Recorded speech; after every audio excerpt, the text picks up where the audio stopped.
بسم اللہ الرحمن الرحیم۔ السلام علیکم۔ پروگرام علم و حکمت میں خوش آمدید۔ میں ہوں محمد حسین الیاس۔ ناظرین کرام، متفرق سوالات کی نشست ہے، وہ سوالات جو آپ حضرات کے اذہان میں اٹھتے ہیں، ہم تک پہنچتے ہیں، موصول ہوتے ہیں سوشل میڈیا کے ذریعے، ہماری ای میل کے ذریعے۔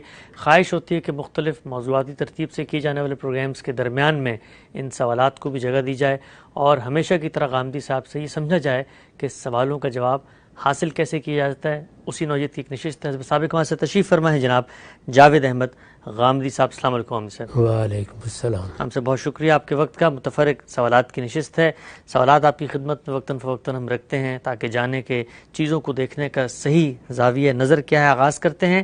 آج پہلا سوال آپ کی خدمت میں یہ ہے کہ پہلے زمانوں میں تو شاید یہ معاملہ کم ہوتا ہو، لیکن آج کل تو بہت ہمارے سامنے نظر آتا ہے۔ مسنگ پرسن ہو جاتے ہیں، لوگ گم ہو جاتے ہیں، بسا اوقات اپنی کسی مہمات پہ نکلتے ہیں، پہاڑوں میں، غاروں میں، ایڈونچر میں، وہاں گم ہو جاتے ہیں۔ اگر ایسی صورت میں کوئی بندہ واپس نہ آئے اور اس کے پیچھے بیوی موجود ہو تو کیا صورتحال ہوگی؟ کب تک وہ انتظار کرے گی؟ کیا وہ کوئی نیا نکاح کر سکتی ہے، نہیں کر سکتی؟ ہماری فقہ میں تو جو عمر بتائی جاتی ہے کہ اتنے سال انتظار کرے گی، تو اس میں تو بظاہر خود اس کے مرنے کی بھی عمر ہو جاتی ہے۔ اصول کیا ہے؟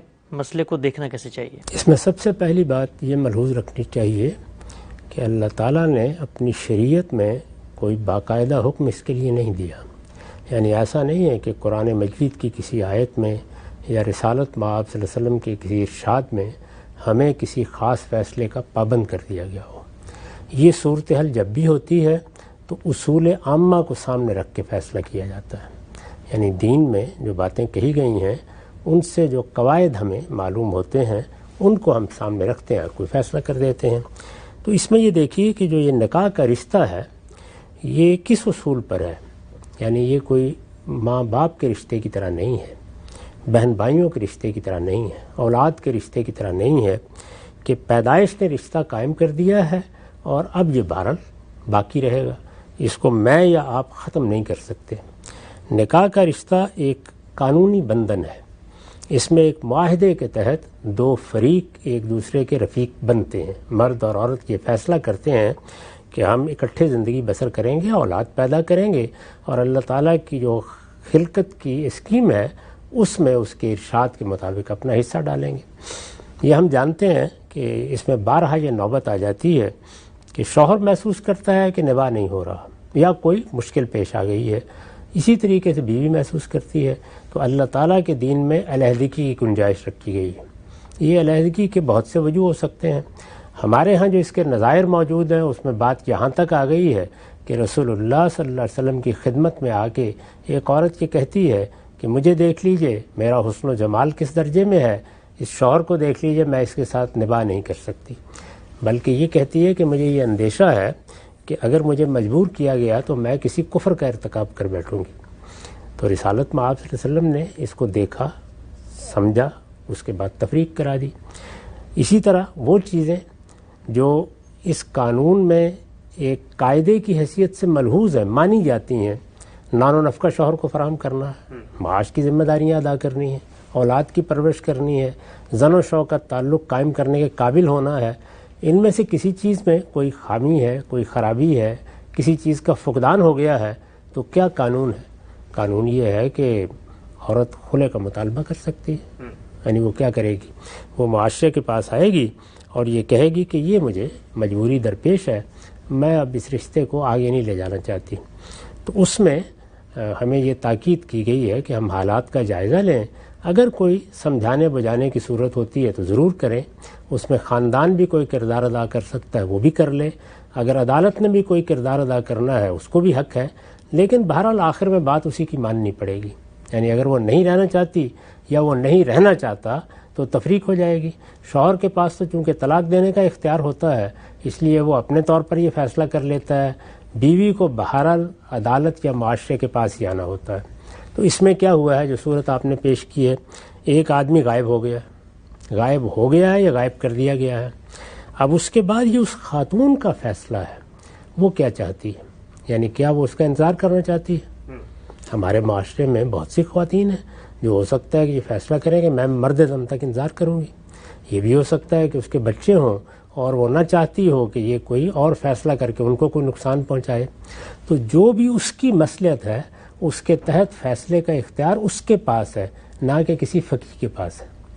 یعنی اس کا کوئی کام نہیں ہے کہ وہ طے کرے کہ تمہیں 90 سال انتظار کرنا ہے یا 4 سال کرنا ہے. یہ اس خاتون کو فیصلہ کرنا ہے کہ وہ انتظار کرنا چاہتی ہے یا معاملے کو ختم کر دینا چاہتی ہے. اگر شوہر موجود ہوتا تو جو اختیار اس کو ختم کر دینے کا تھا اسی طرح کا ایک سبب پیش آ گیا کہ شوہر موجود ہی نہیں ہے. یعنی وہ نان و نفقہ نہ دیتا تو وہ خلا کا مطالبہ کر سکتی تھی. وہ زن و شوہر کا تعلق قائم کرنے کے قابل نہ رہتا تو وہ علیحدگی کا مطالبہ کر سکتی تھی. وہ دنیا میں چلا گیا، وہ مل نہیں رہا، وہ مفقود الخبر ہو گیا، کیوں نہیں کر سکتی؟ وہ جائے گی، جا کے مطالبہ کرے گی، یہ کہے گی کہ میں اب تحمل نہیں کر سکتی، مجھے آزاد کر دیا جائے. تو تنسیخ نکاح کا مطالبہ لے کے وہ جائے گی. جب وہ جائے گی تو عدالت کا کام کیا ہے؟ عدالت کا کام یہ ہے کہ وہ قاعدے کے مطابق اس خبر کو اشتہار دے، جو ذرائع موجود ہوں اس کے تحت کوشش کرے کہ اس کے شوہر تک یہ بات پہنچ جائے، وہ آ کے اپنا مدعا بیان کر سکے. تو اگر اس میں ایک محدود مدت میں جو عدالت طے کر دے گی، ہو سکتا ہے آج کے زمانے میں ایسے ذرائع ہیں کہ 15 دن کافی ہوں، 6 مہینے کافی ہوں، 10 مرتبہ اعلان کرنا کافی ہو، 2 مرتبہ اعلان کرنا کافی ہو. یعنی اس کا تعلق عدالت کے فیصلے سے. 2 باتیں اصول میں سمجھ لیجئے، یعنی شوہر یا بیوی کے معاملے میں اب علیحدہ ہو جانا ہے یا رہنا ہے، اس کا اختیار دے دیا گیا ہے. اس لیے یہ فیصلہ تو عورت کر لے گی کہ مجھے اب تحمل نہیں ہے، میں باقی زندگی نہیں گزار سکتی. میرا شوہر اگر میں نے انتظار کر لیا، اس نے اپنے طریقے پر سوچا، 6 مہینے کیا، سال کیا، 2 کیا، مجھے اب الگ ہو جانا چاہیے اور مجھے کوئی نئی زندگی شروع کرنی چاہیے. یہ فیصلہ کر لیا اس نے. عدالت نے کیا کرنا ہے؟ اس نے یہ قانونی تقاضے پورے کرنے ہیں کہ وہ اعلان کرے گی، اشتہار دے گی. جب عدالت کا اطمینان ہو گیا کہ کوئی رسپانس نہیں آ رہا، اس کے بعد وہ تنسیخ نکاح کر دے گی اور عورت آزاد ہو جائے گی. اس لیے میرے نزدیک تو جو قانون سازی ہمارے یہاں اس سے پہلے فقہا نے کی ہے وہ بالکل بے بنیاد ہے. نہ اس کی شریعت میں کوئی بنیاد ہے، نہ عقل عام میں کوئی بنیاد ہے. یہ بیوی کا کام ہے، وہ فیصلہ کرے. انتظار کرنا چاہتی ہے تو کر لے، نہیں کرنا چاہتی تو جو ضروری تقاضے ہیں وہ پورے کر کے آپ اس کو علیحدگی کا موقع دیں. ٹھیک. اچھا ہم سے جو بات آپ نے فرمائی، اس پر کوئی منطقی اشکال اگر میں پیش کروں، کوئی شخص اگر یہ کہے کہ جی مثلا عدالت نے اگر خلا کرانی تھی یا تنسیخ نکاح کرانی تھی، اس کے آپ نے شواہد بھی پیش کیے خود ساتھ میں آپ صلی اللہ علیہ وسلم کی زندگی سے بھی کہ یہ فیصلے کا حق ملتا ہے بارکیف نظم اجتماعی کو یا معاشرے کو یا قانون کو، تو وہاں پر تو دوسرا فریق موجود ہوتا ہے. تو کوئی شخص یہ کہے کہ دوسرا فریق موجود ہوگا، اس کی بات سنی جائے گی، تو یہاں تو وہ موجود ہی نہیں ہے، لہٰذا تنسیخ نکاح کا معاملہ تو آپ یہ نہیں کر سکتے. دوسرے فریق کو بلایا گیا ہے. دوسرا فریق بعض اوقات زندگی میں بھی نہیں آتا، بارہ ایسا ہوتا ہے. یعنی ایک عورت خلا کا مقدمہ لے کے چلی جاتی ہے. ابھی آپ عدالتوں میں جا کے دیکھ لیجئے، آپ کو دسیوں مثالیں مل جائیں گی. بار بار نوٹس بھیجے جاتے ہیں، نہیں آتا شوہر، پھر کیا کیا جائے؟ یعنی عورت کو معلق رکھا جائے. کہتے ہیں آخری نوٹس ہے. پھر ظاہر ہے کہ آپ اس کی مدت مقرر کرتے ہیں، یا یہ کہتے ہیں کہ 2 بار نوٹس بھیجا جائے، 3 بار بھیجا جائے، یہ وصول کرا لیا جائے. اگر ایسا نہیں ہوا تو پھر عدالت فیصلہ کر دیتی ہے. بنیادی بات یہ ہے کہ یہ 2 لوگوں نے آزادانہ مرضی سے ایک تعلق پیدا کیا تھا. ٹھیک. اس کو کسی کو بھی حق حاصل ہے کہ وہ کسی وقت ختم کر دے.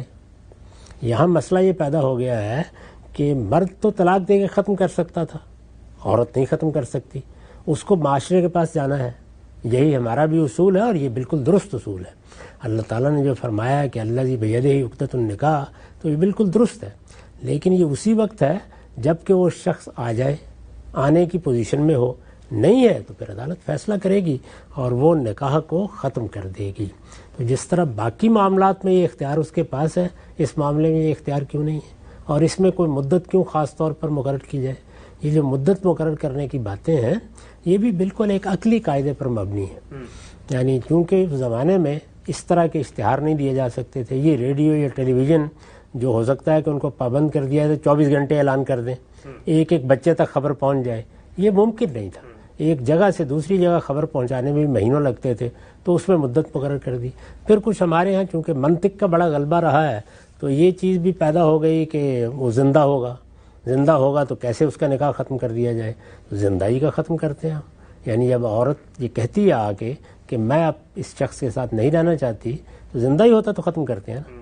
اور اس میں یہ پابندی عدالت پر نہیں ہے کہ وہ بلائے اور وہ نہ آئے تو عورت معلق بیٹھی رہے گی. ٹھیک.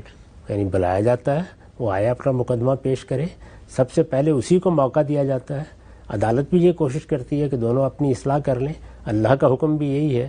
اگر وہ آ جاتا ہے تو ان دونوں کے درمیان موافقت کی کوئی بات ہوتی ہے تو اس سے زیادہ اچھی چیز کیا ہوتی ہے. لیکن آپ جانتے ہیں کہ ہمارے معاشرے میں زندہ لوگ اپنے محلے میں بیٹھے ہوتے ہیں, نہیں آتے بعض اوقات, یعنی وہ تنگ کرنا چاہتے ہیں, کسی دوسرے ملک میں چلے جائیں گے, وہاں سے جا کے کوئی جواب ہی نہیں دیں گے. یہ روز واقعات پیش آتے ہیں. تو اس میں عدالت کو حق حاصل ہے کہ وہ ایک مظلوم کو رہائی دلائے صورتحال سے. یہاں بھی یہی ہے, ایک عورت ہے, جوان ہے, بوڑھی ہے, جو بھی ہے, وہ سمجھتی ہے کہ مجھے اب انتظار نہیں کرنا. تو یہ حق اگر اس کو زندگی میں حاصل تھا تو اس طرح مفقود الخبر ہونے میں کیوں نہیں ہے؟ پورا حق ہے اس کو, وہ جائے, عدالت مطمئن ہو جاتی ہے تو وہ اس کا نکاح ختم کرتی ہے. ٹھیک ہے, ہم سے نقطہ آپ نے بڑی خوبی اور بڑی تفصیل سے واضح کیا. آگے بڑھاتے ہیں سلسلے کو. ہمارے ہاں اس وقت پاکستان میں ایک واقعہ بہت شہرت پا چکا ہے, بڑا زیر بحث ہے. اس کے اندر جو اصول ہے اس پر میں چاہوں گا آپ سے توجہ اور آپ کی جو گزارشات ہیں لوگوں تک پہنچیں. ایک کم عمر بچی نے نکاح کیا, اپنی مرضی سے عدالت تک بات گئی. یہ بحث تو عدالت نے طے کرنی ہے کہ اس پہ کوئی زبردستی کی گئی یا اپنی مرضی سے کی گئی, لیکن ایک اور بحث یہاں پیدا ہوئی کہ کیا اس کی عمر 18 سال ہے جو ہمارے قانون کے مطابق طے ہے.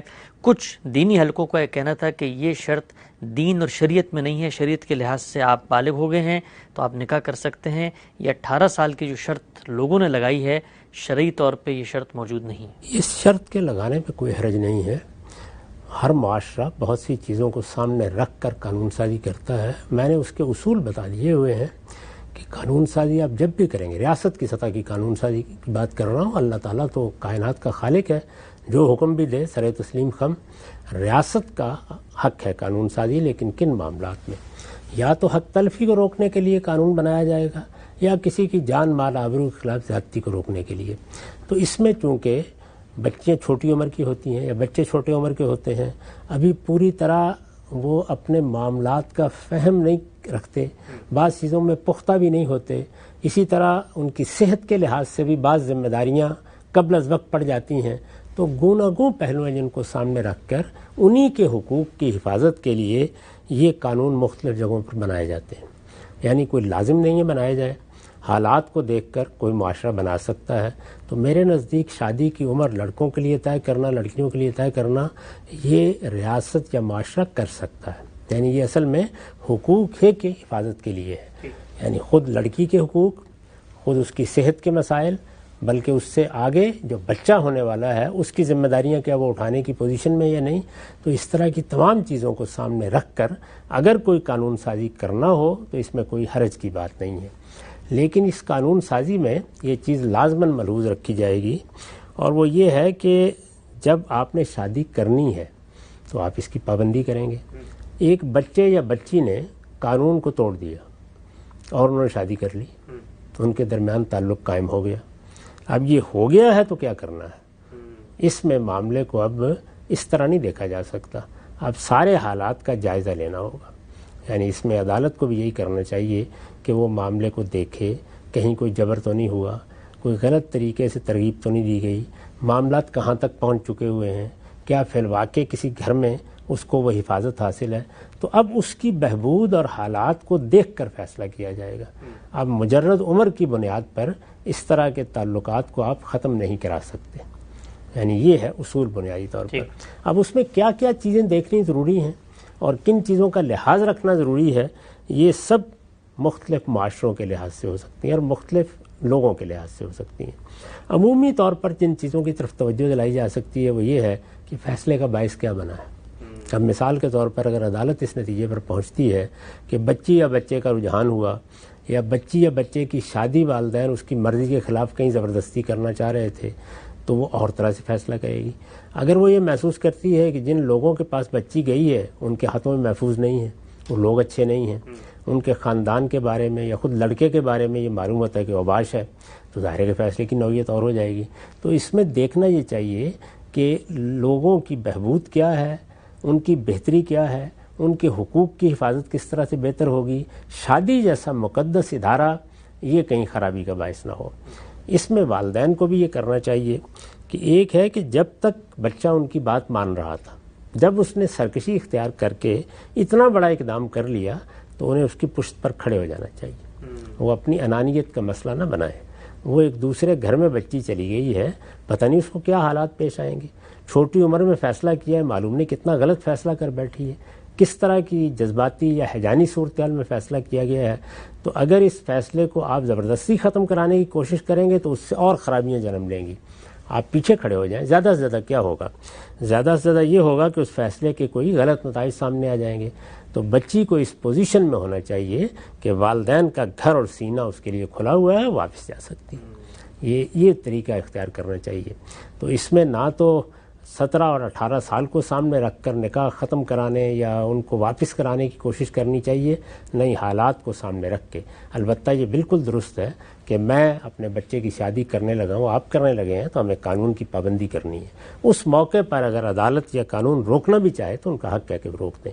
لیکن اگر ایک معاملہ ہو گیا ہے تو پھر معاملے کی نوعیت بالکل اور ہوگی، اور اس میں بہت سی چیزوں کو دیکھنے کے بعد فیصلہ کرنا چاہیے. ٹھیک ہے، نقطہ آپ نے واضح فرمایا. ایک مختصر سی بات بھی بیان کیجیے گا کہ کیا شرعی لحاظ سے شادی کی کوئی عمر طے کی گئی ہے؟ کہا جاتا ہے ہمارے فقہ کی کتابوں میں بھی بلوغ ہے تو رشد ہے، ان کی خاص عمریں ہیں جو طے کر دی گئی ہیں، تو اس کے لیے کوئی حد متعین ہے کیا ہمارے یہاں؟ دیکھیے، بات یہ ہے کہ دنیا میں ہمیشہ شادی بالغ ہونے پہ کی جاتی ہے.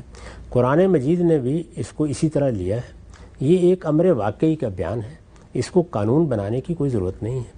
اللہ تعالیٰ کا یہ طریقہ ہی نہیں ہے کہ وہ چیزیں جو انسانی فطرت کے اقتضاء سے آپ ہو رہی ہوتی ہیں ان کو قانون بنا دیا جائے. یعنی دین نے اپنے موضوعات طے کیے ہیں، اور میں کئی مرتبہ عرض کر چکا ہوں کہ وہ تطہیر بدن ہے، وہ تطہیر خرونوش ہے، وہ تطہیر اخلاق ہے. اس طرح کی چیزوں میں مداخلت کیوں کی جائے؟ یہ بالکل ایسے ہی ہے جس طریقے سے اللہ تعالیٰ اپنی کتاب میں یہ بات نازل کرتا کہ ہر شخص کو نان و نفقے کی جدوجہد کرنی ہے، جا کے کاروبار کرنا ہے، کاروباروں کی تفصیلیں بتائیں. تو یہ چیزیں جو ہیں یہ اللہ تعالیٰ موضوع نہیں بناتے ان چیزوں کو. تو یہاں پر بھی یہی صورتحال ہے. یہ ذکر آ جاتا ہے کہ جب بچے بالغ ہو جائیں تو ان کے یہ سپرد کر دو.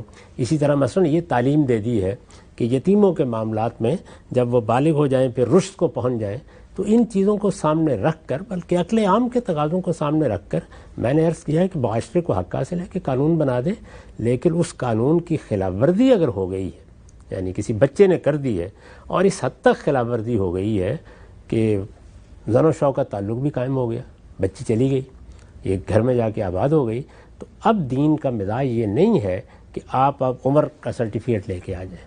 یعنی اب دیکھنا پڑے گا کہ معاملات کی نوعیت کیا ہے، حالات کیا ہیں.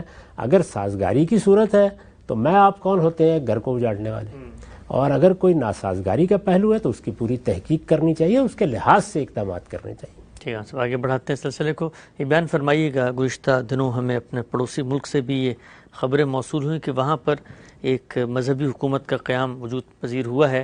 تو ایک کپل کے بارے میں یہ دعویٰ سامنے آیا کہ انہوں نے نکاح کیا، ان کے بچے بھی ہو گئے، مسلمان بھی تھے، لیکن کہا جاتا ہے کہ وہ نکاح جو ہے وہ جو ان کے ولی تھے ان کی اجازت کے بغیر ہوا. تو اب ساری چیز کو ریورس کیا جائے گا اور جو یہ نکاح ہے اس نکاح کو ناجائز نکاح سمجھا جائے گا، اور ناجائز تعلقات کی جو سزائیں ہوتی ہیں ان کا اطلاق بھی کیا جا سکتا ہے. اصول میں بتائیے گا اگر اس طرح کا کہیں کوئی واقعہ ہو اور نکاح کرتے ہوئے کوئی خلاف ورزی ہو گئی ہو تو کیا پورا معاملہ نل اینڈ وائٹ ہو جائے گا یا پھر ہم اس کو مان کر آگے بہتری پیدا کریں گے؟ یہاں بھی وہی صورتحال ہے.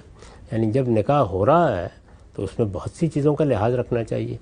یعنی جب نکاح ہوتا ہے تو میں نے عرض کیا ہے کہ یہ ایک ادارے کا قیام ہے، اس میں خاندان بھی اپنا کردار ادا کرتا ہے، والدین بھی کرتے ہیں. یہ بڑی صحیح بات فرمائی گئی ہے کہ وہ کیا نکاح ہوا کہ جس میں اولیاء شریک نہیں ہوئے، جس میں ماں باپ شریک نہیں ہوئے. یہ بڑی صحیح بات ہے، اس کا لحاظ رکھنا چاہیے. اگر کسی موقع پر کسی نے ایسی سرکشی اختیار کرنے کا فیصلہ کیا ہے تو معاشرہ بھی تنبیہ کر سکتا ہے اس کو. خاندان کے لوگ کرتے ہیں، عدالت بھی کر سکتی ہے.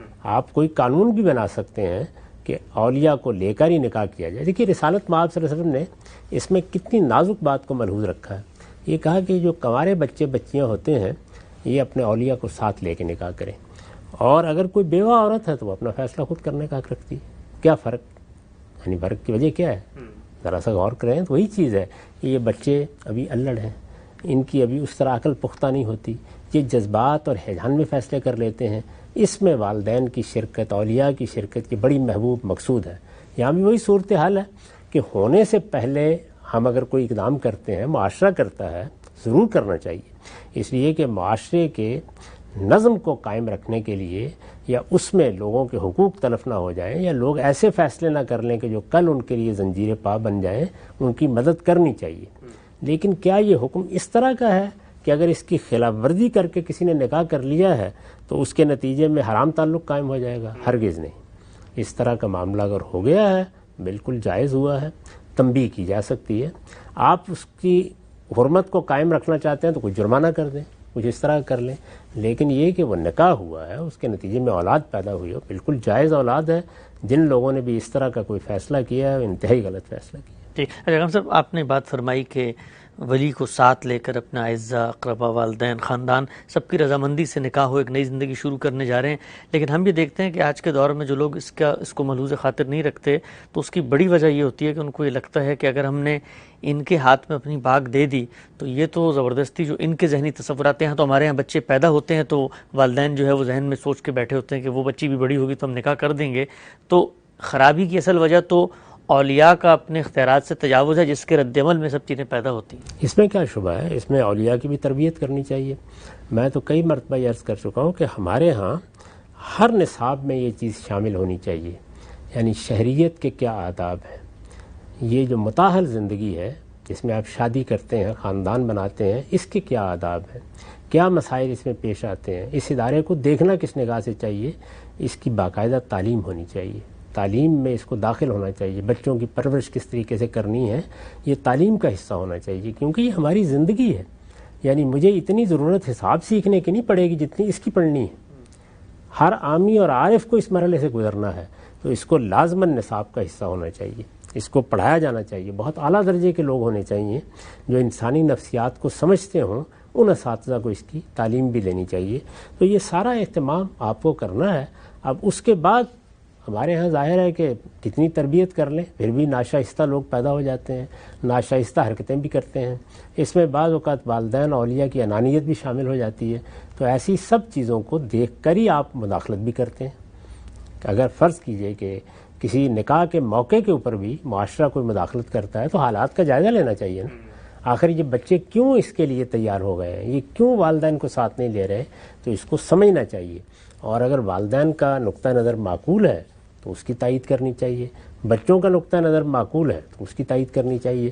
لیکن یہ ہو گیا، معاملہ ہو گیا تو یہ کیا کوئی یعنی ماں یا بہن کے ساتھ نکاح ہو گیا ہے کہ اس کو ناجائز قرار دیا جائے گا؟ یہ سارے شرائط، سارے حدود، بہت سی چیزیں ہیں کہ جو کسی کام کے ہوتے وقت ملحوظ رکھی جاتی ہیں، ہو جائے تو اس کے قانونی نتائج تک اس کو نہیں پہنچایا جاتا. اس کو دیکھیے کس خوبی کے ساتھ قرآن مجید نے واضح کیا ہے.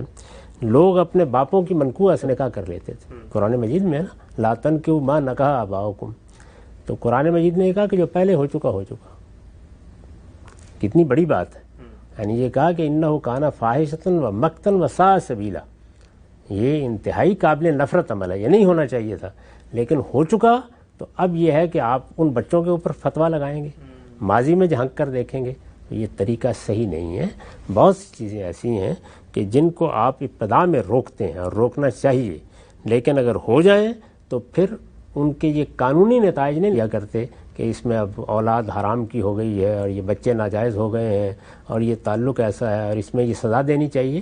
نہیں، کوئی جرمانہ کرنا ہے، کوئی تنبیہ کرنی ہے، ضرور کریں، اس میں کوئی حرج کی بات نہیں. ٹھیک ہے صاحب صاحب، یہ آپ نے نکاح کے بارے میں اور خاندان کے ادارے کے بارے میں بات واضح کی. اسی اصول کو سامنے رکھ کر اگر میں ایک اور مثال آپ کے سامنے پیش کروں، ہمارے ہاں اگر ملک کے اندر آئین پامال ہوتا ہے، بڑا انحراف ہوتا ہے، خلاف ورزی ہو جاتی ہے، نظم حکومت توڑ دیا جاتا ہے، تو پھر کیا وہاں پر بھی ہم یہ اصول اپنائیں گے کہ اس نے کر دیا ہے تو جب تک نہیں کیا تھا تب تک ہم اس کو کہیں گے بھی آئین کی، قانون کی، جمہوریت کی، دستور کی پابندی کرو، لیکن اب تم نے کر دیا ہے تو اب اس کے بعد جو ہو گیا اس کو ہم گوارا کریں گے؟ دیکھیے، میں نے یہاں بھی یہ کہا ہے کہ سزا دی جائے گی، وہاں بھی یہ ہے کہ سزا دی جائے گی. تو یہاں کیا کہا ہے؟ بچے پیدا ہو گئے ہیں، یعنی ان کے بارے میں آپ کو یہ فیصلہ کرنے کا حق کیسے حاصل ہو گیا کہ وہ ناجائز ہیں؟ وہاں تو کوئی بچہ نہیں پیدا ہوا، وہاں تو ایک اقدام ہوا ہے. سزا دینی چاہیے، آخری درجے کی سزا دینی چاہیے، کوئی حرج کی بات نہیں ہے. تو کسی جرم کے ارتکاب پر سزا دی جائے، سزا کیا دی جائے زیر بحث ہے. یعنی اس مسئلے کو نل اینڈ وائٹ قرار دینا ہے، وہ معاملے کی نوعیت دیکھنی چاہیے کیا ہے. اس کے نتیجے میں اس معاملے کو آپ نے زنا قرار دے دینا ہے، بدکاری قرار دے رہے ہیں، اس پر گفتگو ہو رہی ہے. اس نے قانون کی خلاف ورزی کی ہے، سزا ضرور دینی چاہیے، ہاں بھی دینی چاہیے. کیا دینی چاہیے؟ وہ جرم کے لحاظ سے ہوگی. یہ بہت بڑا جرم ہے، ایک قومی میثاق کو توڑ دیا گیا ہے. اس کے نتیجے میں اصل میں فساد فی الارض کا ارتکاب کیا گیا ہے. تو اس لیے اس میں بڑی سے بڑی سزا دی جا سکتی ہے اور دینی چاہیے.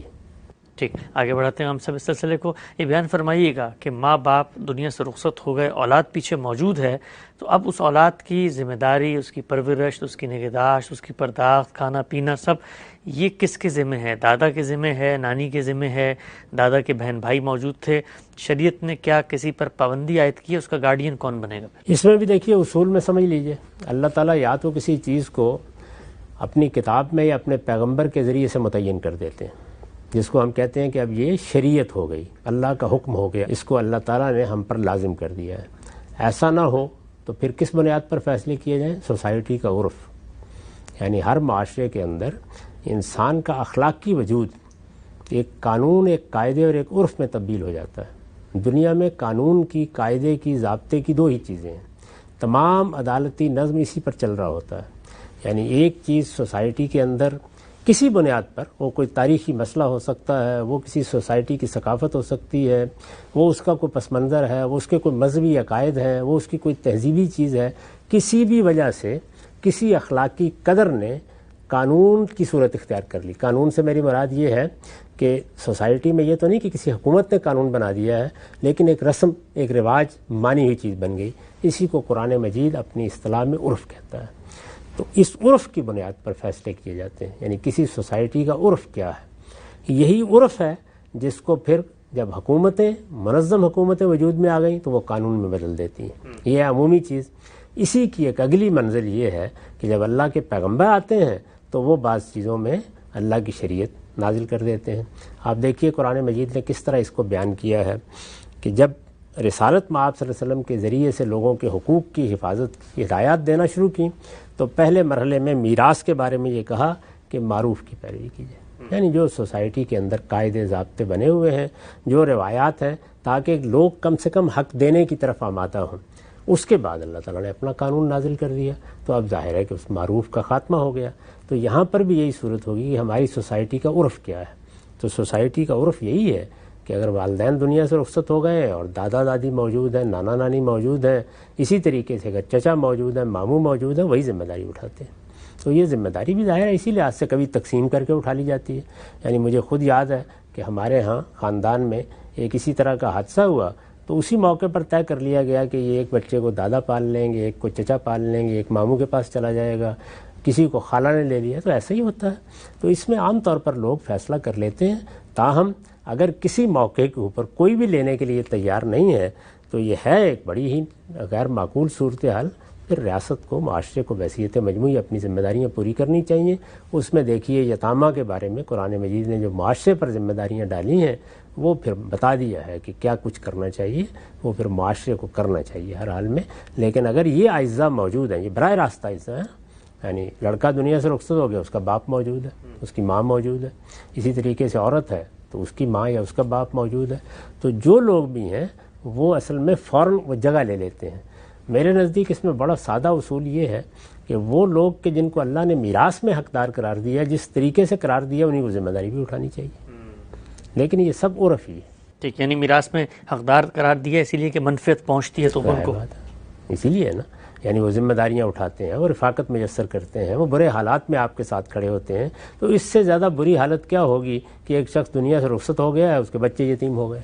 تو اس لیے اسی لحاظ سے ان کو ذمہ داریاں پوری کرنی چاہیے. ٹھیک. اس میں ہم سے ایک اور تجویز بھی لوگ عام طور پہ دیتے ہیں کہ آپ اپنی زندگی میں یہ طے کر لیں کہ بھئی میرے بچوں کو اگر ہم میاں بیوی کسی حادثے میں رخصت ہو جائیں تو ان کا اس صورت میں گارڈین کون ہوگا، اور ان کو پہلے سے رضامند کر لیا جائے تو اس سے بھی نزاع کی صورت سے بچا جا سکتا ہے. بہت اچھی بات ہے. دیکھیے وہ تو ایک بہت ہی اچھی بات ہے کہ آدمی اپنی زندگی میں اگر محسوس کر رہا ہو کہ اس طرح کوئی حادثہ ظاہر ہے موت کا حادثہ تو کسی وقت بھی پیش آ سکتا ہے.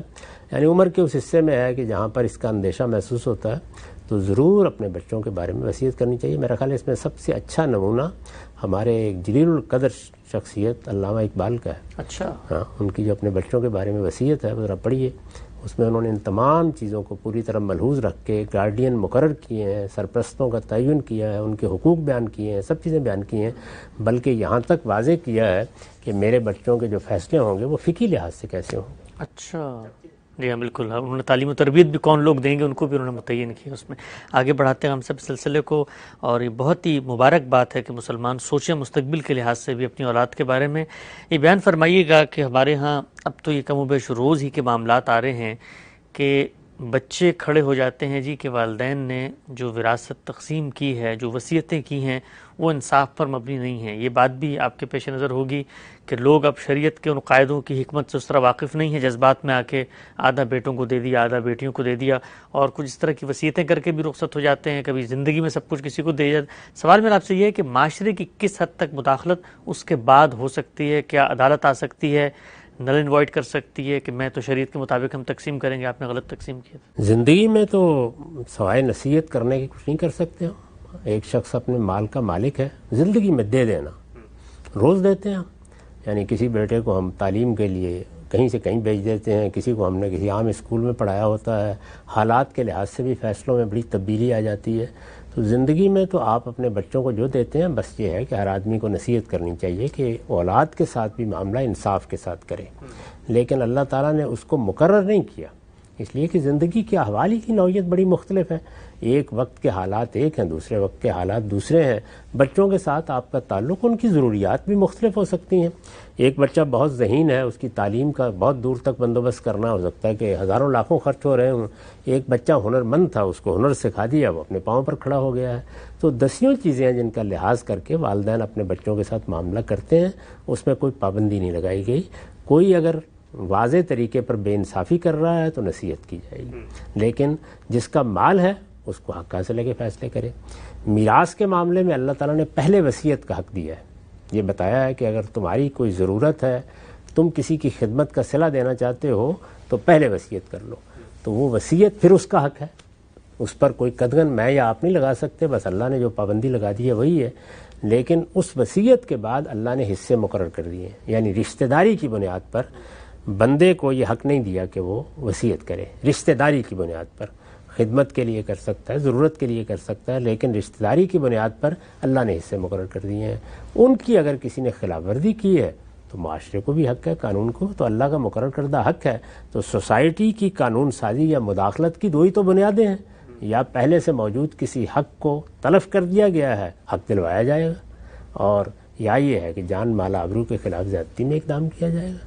تو یہاں ریاست کو, معاشرے کو پورا حق ہے کہ وہ اللہ تعالیٰ کے قانون کے مطابق جو چیز طے ہے اس میں اگر کوئی غلطی ہوئی ہے یا خلاف ورزی ہوئی ہے تو اس کا ازالہ کروائے. ٹھیک, لیکن اگر باپ نے مثلا اپنے کسی بچے کو آگ کر دیا ہے اور کہا ہے کہ یہ اب میرا بیٹا نہیں ہے, اس کو میراث سے بالکل دور رکھا جائے میری, تو اس صورت میں بھی ریورس ہونے کا کوئی پروسیس ہے؟ یہ حق تو اس کو حاصل تھا کہ وہ کسی ایسی صورتحال میں, یعنی ایسے واقعات ہو جاتے ہیں نا. اب ایک بچہ ہے, اس نے سرکشی اختیار کی ہے, سرکشی بھی آخری درجے کی کر لی ہے, تو والد نے اگر اس طرح کی کوئی چیز کی ہے تو اس کا بھی ریویو کرنے کا عدالت کو حق حاصل ہے. وہ بھی جا سکتا ہے, یعنی دیکھا جا سکتا ہے. اس کو قرآن نے بیان کر دیا کہ اگر تم یہ دیکھو کہ وصیت کے معاملے میں کوئی عدوان کا, کسی اسم کا ارتکاب ہوا ہے تو اصلاح کر دو اس کی. لیکن وہ بڑی دیانتداری کے ساتھ معاملے کا جائزہ لے کے یہ عدالت کرے گی, اختیار دیا گیا ہے. ٹھیک, یعنی کرنے والے کے لیے بھی لازم ہے کہ وہ اندر ناس بھی اس بات کو کوالیفائی کرے, اور اندر اللہ بھی کہ اگر میں نے آگ کی ہے تو میں اس کو پروف کر سکتا ہوں.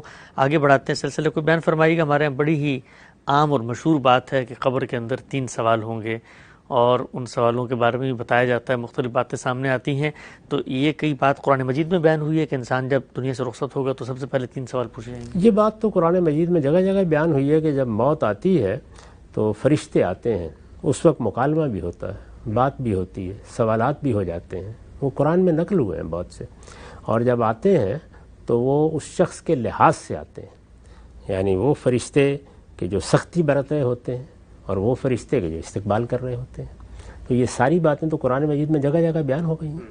سب سے زیادہ تفصیلی مکالمہ وہ ہے جو سورہ نساء میں نقل ہوا ہے, کہ جس میں اللہ تعالیٰ کہتے ہیں کہ وہ لوگ جو رسول اللہ کے زمانے میں ہجرت نہیں کر رہے تھے اور اپنے اپنے علاقے میں کفر کی زندگی بسر کرنے پر مجبور سمجھ رہے تھے اپنے آپ کو, ان سے فرشتے موت کے وقت کیا بات کرتے ہیں. وہ ساری بات چیت نقل ہوئی ہے, ان کے جوابات بھی نقل ہوئے ہیں.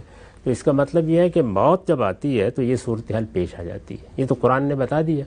اب رہ گئی یہ بات کہ حدیثوں میں کچھ اس طرح کے سوالات نقل ہوئے ہیں, تو میں نے سب حدیثوں پر باقاعدہ کام کر کے واضح کر دیا ہے کہ اس میں جو سوالات کیے گئے ہیں وہ سوالات رسول اللہ کے براہ راست مخاطبین سے متعلق ہیں. اچھا. اور رسول اللہ کے براہ راست مخاطبین کی نوعیت بالکل الگ ہے.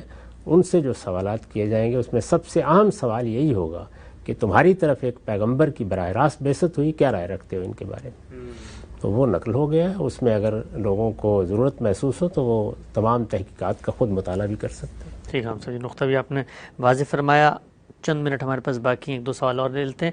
فرشتوں کے بارے میں بتائیے گا کہ فرشتے کیا کوئی باشعور مخلوق ہیں، ارادہ اور اختیار رکھتے ہیں؟ اگر رکھتے ہیں تو ان کی طرف سے کبھی اس کی خلاف ورزی سامنے نہیں آتی؟ بظاہر لگتا ہے کہ پوری کی پوری ضروریت ہے فرشتوں کی، انہوں نے صرف زندگی کا فیصلہ کر لیا، سرنڈر کر دیا اللہ کے سامنے. تو کیا جس وقت سب مل کے ایک ہی کام کر رہے ہیں تو ان کی ایک روبوٹک پرسنالٹی سامنے آتی ہے؟ ارادہ اختیار ہے، شعور ہے، نہیں ہے، کیا معاملہ ہے ان کا؟ اللہ تعالیٰ نے جو 3 مخلوقات بنائی ہیں، یعنی ہمیں بتایا ہے اس کی مخلوقات کیا کیا ہیں. 3 مخلوقات باشعور مخلوقات ہیں. ان کے پاس ارادہ بھی ہے، ان کے پاس اختیار بھی ہے. فرشتے سب سے برتر مخلوق ہے، اس کے بعد جنات ہیں، پھر اس کے بعد ہم انسان ہیں. تو شعور بھی دیا گیا ہے اور مختلف صلاحیتیں بھی دی گئی ہیں. ہمارے ساتھ معاملہ یہ ہے اور جنات کے ساتھ بھی یہی ہے کہ ہمیں اللہ تعالیٰ نے ایسی صورتحال میں ڈال دیا ہے، غیاب میں ڈالا ہے، دنیا کا اقتدار دے دیا ہے، ہمارے اندر بہت زیادہ میلان رکھ دیا ہے خلاف ورزیوں کی طرف. اسی کو بیان کیا ہے فَعَلَهَمَهَا فَجُورَهَا وَتَقْوَاهَا. ہمیں اس امتحان میں ڈالا گیا ہے. تو امتحان کے تقاضے سے بعض چیزیں ہمارے اندر رکھی گئی ہیں، بعض ماحول میں فراہم کی گئی ہیں. تو اس لیے ہم اپنے ارادہ و اختیار کا اچھا استعمال بھی کرتے ہیں، غلط استعمال بھی کرتے ہیں. اس کے نتیجے میں جزا و سزا بیان کی گئی ہے. فرشتوں کے ساتھ یہ صاف معلوم ہوتا ہے کہ ارادہ بھی ہے، اختیار بھی ہے، بڑی باشعور مخلوق ہے. کبھی جبریل امین کے بارے میں اللہ تعالیٰ نے جو کچھ فرمایا ہے ان کے تعارف میں وہ پڑھیے. یعنی وہاں تو یہ معلوم ہوتا ہے کہ اتنی غیر معمولی شخصیت ہے کہ آپ اندازہ ہی نہیں کر سکتے. قرآن مجید کی آخری صورتوں میں جگہ جگہ ان کا تعارف ہوا ہے. تو اس لیے ارادہ، اختیار سب چیزیں ہیں. آپ یہ دیکھیں گے جب شروع میں اللہ تعالیٰ نے ان کے سامنے اپنی اسکیم رکھی کہ میں نے ایک ایسی مخلوق بنانے کا فیصلہ کیا جس کو میں زمین کا اقتدار دے دوں گا، انی جاعل فی الارض خلیفہ.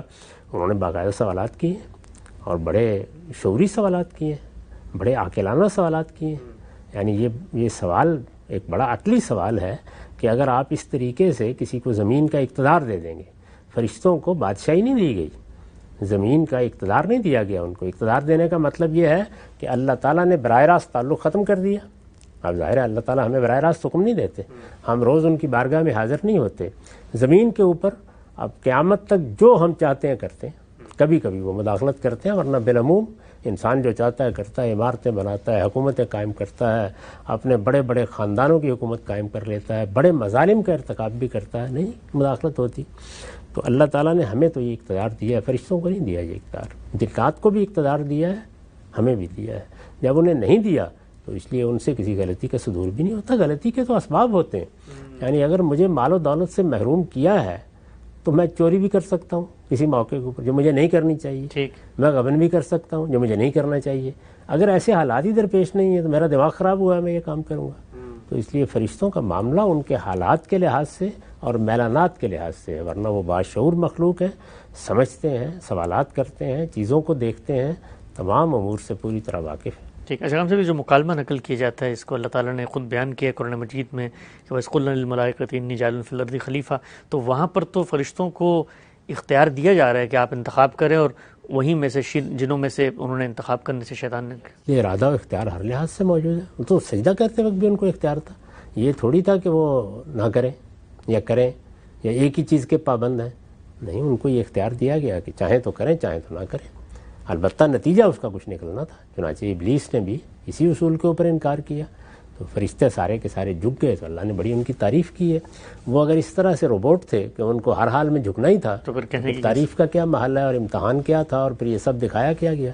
وہاں آدم کو یہی تو دکھایا گیا کہ فرشتے سب سے برتر مخلوق ہیں اور یہ دیکھیں کہ اللہ کے حکم پر ان کی انانیت آڑے نہیں آئی اور انہوں نے اپنا سر جھکا دیا ہے. تو اس کا مطلب کیا ہے؟ اس کا مطلب یہ ہے کہ اختیار رکھتے تھے، ارادہ رکھتے تھے، سر جھکانے سے انکار کر سکتے تھے لیکن انہوں نے نہیں کیا.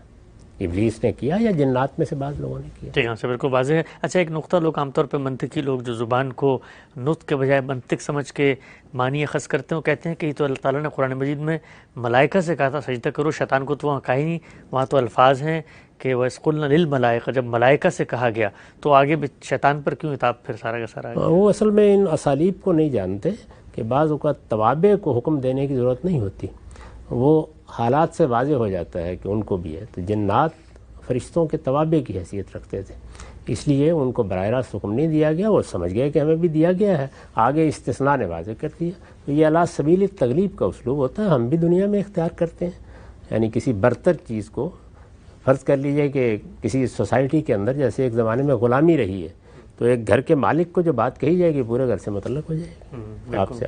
ٹھیک، اچھا، ابھی ہم نے فرمایا ہم سب کہ فرشتے برتر ہیں، پھر انسان نے، ہمارے یہاں تو بڑا مشہور ہے کہ اشرف المخلوقات وہ انسان کو سمجھا جاتا ہے، اور یہ کہتے ہیں فرشتے کہنے سے میری تحقیر ہوتی ہے، میں مسجود ملائکہ، مجھے انسانی رہنے دو، تو ہم تو اپنے آپ کو برتر سمجھتے ہیں۔ لیکن قرآن مجید نے تو ایسی کوئی بات نہیں کہی، نہ کسی حدیث میں ایسی کوئی بات آئی ہے۔ قرآن مجید میں تو اس کے بالکل برخلاف یہ کہا ہے کہ فضلنا علی کثیر ممن خلقنا، اللہ نے بہت سی مخلوقات پر انسان کو فضیلت دی ہے، لیکن یہ کہ وہ فرشتوں سے بھی برتر ہے، یہ کہاں کہا گیا ہے؟